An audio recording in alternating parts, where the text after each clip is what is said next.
Long before Brigantine's first vehicle bridge, the island relied on a very different lifeline. At this intersection stood a bustling rail terminal where massive steam locomotives hauled both supplies and vacationers. Today, if you trace the old tracks, you'd slice through living rooms of many Brigantine homes. Even though it's been 125 years since the last train arrived, hints of its existence remain. Join me as we uncover this forgotten chapter in Brigantine's past. I'll be your conductor, sharing never-before-seen visuals, colorized and digitally restored historical photos, and detailed maps as we journey back in time. All aboard! Next stop, Brigantine. Our story begins just outside of Brigantine, at a time when Atlantic City was on its way to becoming the iconic destination it would one day be. The late 1800s were an era long before cars ruled the roads, when trains were the preferred method of travel. The New Jersey rail system in the late 1800s was quite chaotic, with dozens of different train companies operating a spiderweb of interconnecting tracks across the state. Demand was high, and new rail lines were popping up everywhere. Rail service to Cape May had begun a few decades earlier, and one by one, beach towns along the Jersey Shore were connected to the growing rail network. At this time, competition led to two separate rail companies laying tracks from the Philadelphia area to Atlantic City. The Camden and Atlantic Railroad operated one line, which is the same route still in use today by New Jersey Transit. Another line was operated by the Atlantic City Railroad. In 1889, the Brigantine Beach Railroad Company was formed with the vision of allowing passengers from the Philadelphia area to travel by train to Paloma, where they would connect at Brigantine Junction for the final leg of their journey to Brigantine. In August 1891, the 13.9 miles of track were completed, and train service from Brigantine Junction to Brigantine Island began.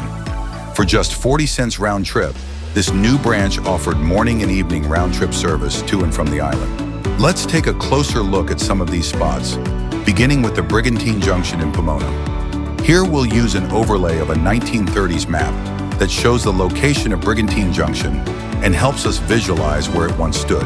After connecting at Brigantine Junction, passengers would pass a few stops before reaching Oceanville Station. From there, the line continued along a raised rail bed toward Brigantine. Soon after, the railway was extended to Brigantine Island via elevated tracks above the marshland. So where did the tracks enter the island? One thing to understand is that 125 years ago, Brigantine Island looked very different from how it does today. A century of coastal land movement, prior to major land reclamation projects, left it as just a long, narrow barrier island. To illustrate this, we will use the earliest known aerial photo of the island, taken in 1920. By adding an overlay of today's island, we can see just how much the landscape has changed. We'll include a yellow outline of the current island, then remove the overlay. Zooming in on the north end reveals that the area where today's golf course is located wasn't even attached back then. It was made up of several separate islands. Although this aerial map was captured almost 2 decades after the railroad operated, the scar left by the tracks is still clearly visible. We will highlight this in red. Once again, we'll reveal the overlay of today's island, showing the exact path the railroad took, ending at Brigantine Avenue and Roosevelt Boulevard. This is where things get interesting. An old map of the rail station shows the Brigantine Railroad Passenger Depot, where passengers arrived via steam-powered locomotives. Although this was the end of the line for the steam trains, our rail journey doesn't end here. The other buildings were operated by the Brigantine Transit Company, which managed travel within the island. They laid an additional 6 miles of track along Brigantine Island's beaches, allowing passengers who arrived by steam train to continue their journeys on electric trains. Altogether, up to 16 electric double-decker trolleys ran the length of the island, and steamboats provided ferry service to and from Atlantic City. Visible in the map are 2 car houses and a boiler house. Coal deliveries were brought in by freight trains on the Brigantine Railroad tracks. This coal was used to fuel a power plant that powered the electric trolleys. So, where would these buildings be in today's world? We can fairly accurately overlay it onto a modern map. First, we look at the intersection of Brigantine and Roosevelt Boulevards as it appears today. Then, we add the rail station map, properly rotated, scaled, and aligned with Brigantine Boulevard. Next, we highlight the Brigantine railroad lines for better visibility, followed by the Brigantine Transit electric lines. Finally, we remove the background from the original map to reveal where these buildings would stand today.